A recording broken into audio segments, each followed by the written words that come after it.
Mislim, zanimljivo je to što se tiče Grčke, jer linč je vjerojatno jedina riječ koja se može upotrijebiti za to.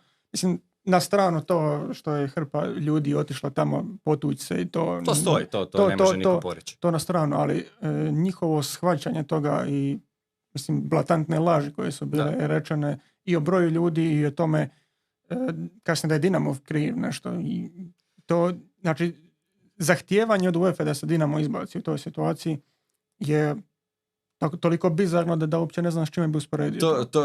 Toga ću se dotići, samo da, znači, ovo što sam spomenuo od poznanika iz Grčke, malo smo pričali, on kaže da je u Grčkoj poznato da su Ultras grupe produžena ruka vlasnika kluba.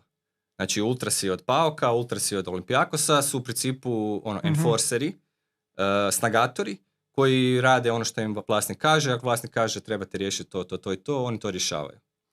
I njima je onda, oni iz te pozicije polaze, smatrajući da su Ultrasi iz krugova Bad Blue Boysa ili nekog drugih grupa u Hrvatskoj, da su na istoj... Da su isto funkcioniraju. Da isto funkcioniraju i da su Bad Blue Boysi tu došli po naredbi nekoga iz Dinama. Nemaju pojma da je u Hrvatskoj uglavnom suprotno. Kod nas se tjeraju uprave, a ne da se ispunjavaju želje, da živiš na platnoj listi vlasnika ili čelnika kluba i da onda radiš ono što on naručuje. Tako da prvo je ta perspektiva što oni uopće polaze, oni su poprilično onako društvo koje tek sad izlazi na vidjelo koliko Hrvatska zapravo sa milijardu problema koje imamo po nekim standardima je daleko ispred njih. Sad smo ih nedavno pretekli i po prosječnoj plaći i po BDP-u per capita, tako da i prati neke druge stvari ovoga naše društvo u odnosu na Grčko. I to je prvi problem. Drugo, ovo izbacivanje Europe sigurno nema uporišta u papirima, odnosno u regulacijama UEFA. Međutim, da se dogodi opet tako nešto, recimo sad se ode Dinamo u Belgiju i sad se opet dogodi neki problem. Nisam siguran kako bi to prošlo kod UEFA. Jer realno, bez obzira što Dinamo nema utjecaja na to, da nije bilo utakmice Dinama u Grčkoj, ne bi nitko izgubio život tamo. E sad, to je nepravedno. Šta Dinamo može? Dinamo nema alate da spriječi nekoga da napusti zemlju. Da spriječi da ovo ili ono. Jednostavno nije prodavao ulaznice. Čak i kad Dinamo prodaje ulaznice, opet nemaš kontrolu da će neko vikat nešto ili neće. Nemaš kontrolu. Ali opet nekako si odgovoran jer to je dogodilo se u tvom sektoru, ti si tim ljudima prodao ulaznice i tako dalje. Ali da se dogodi još jedan ovakav slučaj, jedan mislim pritisak bio prevelik. Ne samo iz Grčke. Mislim da Europa zapravo ne čitaju oni detalje šta se tu dogodilo. Oni su pročitali par naslova i Dinamo je tu ispao najveći krivac. Još Grci to uvijek posole malo sa nacizmom. Da. Daleko od toga da mi nemamo problema s time, ali ja ne vidim kakav nacizam ima veze s ovime što se dogodilo. Je li netko držao kukasti križ tamo ili što? Ali to nikog nije briga, to stoji u naslovu i to se gura dalje. I onda kad ti se zareda tako nešto, pritisak bi bio toliko velik da ja mislim da bi UEFA izbacila Dinamo. Jer to bi, znači govorimo o nekom baš težem incidentu, ne da Bože da još neko izgubi život ili nešto, da se dovodi u vezu s Dinamovom utakmicom na gostovanju ili bilo gdje. Tako da treba biti jako oprezan. Mislim, Dinamo sad sigurno neće biti izbačen zbog ovoga, ali ponavljanje nečega sličnoga i ono što Grci rade jako dobro, oni su majstori u tome, rade taj pritisak unaprijed. Oni ne samo da će sad čekati samo da se dogodi neki incident, nego oni će sad jako dobro osluškivati, a imat će sigurno pomoć ljudi koji znaju ovaj jezik, šta će se vikat sa stadiona. I ubi ovog ili onog, to sigurno ulazi u bilježnicu i kazna možda neće biti izbacivanje Europe zbog nekih povika, ali bi moglo biti zatvaranje stadiona, moglo bi biti čak oduzimanje bodova u grupi ili nešto. Jer Dinamo je imao situaciju da kad igrao Europa ligu da su mu se oduzimali bodovi kada je igrao s Ajaxom, Anderlechtom, pa su se vratili i tako dalje, ali bilo je tih kazni. Jer Dinamo je recidivist, jer bez obzira što je prošlo sad već dosta vremena od zadnjih nekih problema, to stoji tamo negdje, jel?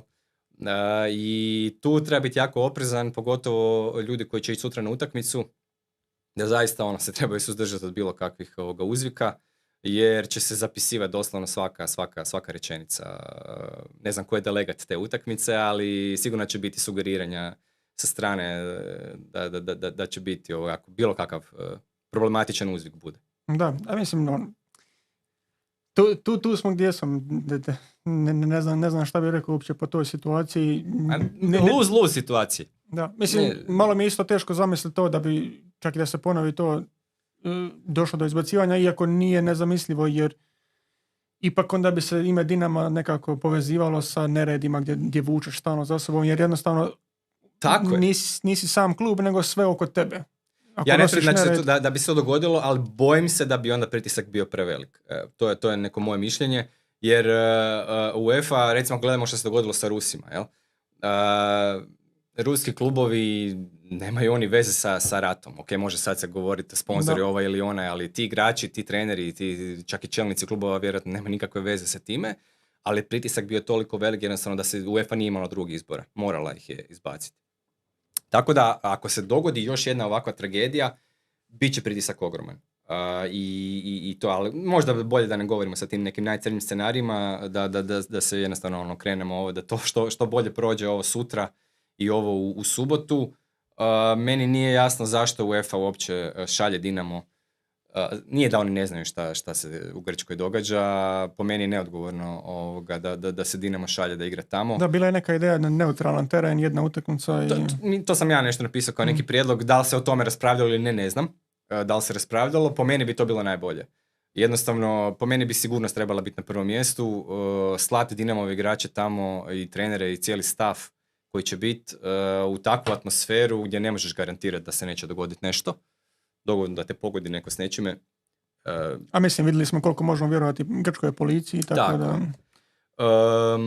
Slati Dinamo tamo, po meni bi onda bilo najpoštenije jedna utakmica na neutralnom terenu, pa makar bilo to bilo gdje, ili u Ateni ili u Zagrebu, ali ako je zatvoren, ako nema gledatelja, onda je puno manja opasnost da će se nešto dogoditi, da će neko utrčati u teren ili bilo šta baciti s tribine, jer ti prokrijumčariš nešto na stadion, znamo i sami koliko se to redovito događa. To možda Dinamo ne bi odgovaralo, zato što u 2 utakmice, po meni Dinamo ima kvalitetniju momčad, ne puno, ali djelomično 2 utakmice, ako svedeš ih na jednu, to ne odgovara favoritu, jer je veća šansa da će te izbaciti. Ali po meni to s aspekta sigurnosti bilo najbolje ovoga za napraviti. Odlučili su se za ovo, daj Bože da sve prođe ok, ali meni se čini da će Grci sutra doći sa nekakvom nabrijani na to da ulove Dinamo u pogrešnom, bilo kakvom pogrešnom koraku s aspekta publike. Tako da, kažem, nadamo se da će proći sve ok. Dobro, s druge strane, nadam se da su se, kao klub su se malo previše investirali u sve to, nadam se da će se to odraziti na igrača pa će otići u suprotnom smjeru. To je da. Sa sportske strane. To je da. Sad, nije ni Dinamo tu lako igrati u toj situaciji i tu su emocije povišene, niko ne voli da se o tebi priča u kontekstu da neko pogino. Igrači to sve čitaju i prate, tako da i jednima i drugima će biti teško i sad kako tu ostati. Dinamo jednostavno mora nekakvu prednost doći s prednošću u Atenu, jer doći sad tipa da odigra 0-0, puno gore situacija nego što će Hajduk biti u Solunu, jer jednostavno nije to ta ista razina tenzije koja će biti dolje. Apsolutno. No, smo mi